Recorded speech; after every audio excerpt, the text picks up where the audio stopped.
තියෙනවා. භක්ත්‍යාදරයෙන් පූජනීයත්වයට පාත්‍ර වෙන පාත්‍ර වෙච්ච ඒ වටිනා කියන පූජාමය වස්තුන් 8කට වැඩියෙන් ශ්‍රී ලංකා දීපේ ලලාට ධාතුන් වහන්සේ වැඩ ඉන්න.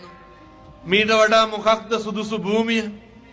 උදේ නැගිටිනකොට කොහෙන් හරි පිරිත් ටික ඇහෙන්නේ නැද්ද? උදේ නැගිටිනකොට කොහෙන් හරි බණ ටික ඇහෙන්නේ නැද්ද? උදේ යනකොට පන්සල් පල්ලිය කෝවිල පේන්නේ නැද්ද? උදේ යනකොට හාමුදුරුවෝ දකින්න නැද්ද? බස් එක්කට නැග්ගත් ඇහෙන්නේ බුද්ධං සරණං ගච්ඡාමි කියලා. කඩේකට ගියත් හැන්දෑවට පිරිත් ටික ඇහෙන්නේ. මේකට වඩා මොකක්ද පින්නතුනි කියමු බලන්න සුදුසු භූමිය. අපි සුදුසුයි කියලා තක්සේරු කරන කැටගරි කරන රාමු තියෙන්න පුළුවන්. සල්ලි ඇති නැති, බලය ඇති නැති, සැප සම්පත් ඇති නැති. නමුත් භාග්‍යවතුන් වහන්සේ දේශනා කරපු මේ සුදුසු ප්‍රදේශය තමයි පින්නතුනි කල්ප ගානකින් මිනිස්සු දුක් විඳලා මනුෂ්‍ය ආත්ම භාවයක් ලබා ගත්තාම නිවන් දකින්න පුළුවන් මට්ටමට පෙරම් පුරන්න යෝග්‍ය භූමියක් තියෙන්න ඕන. අපිට දැන් ඒ යෝග්‍ය භූමියක් හම්බෙලා නැත්.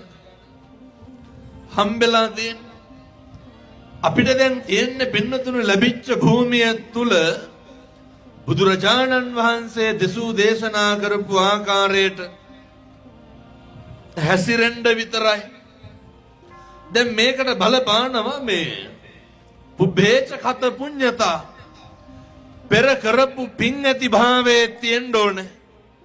මේ කහවත්තේ රත්නපුරේ ජීවත් වෙන මේ පින්නතුන් තරම් පිනපව විශ්වාස කරන කෙනෙක් ඉන්නවද?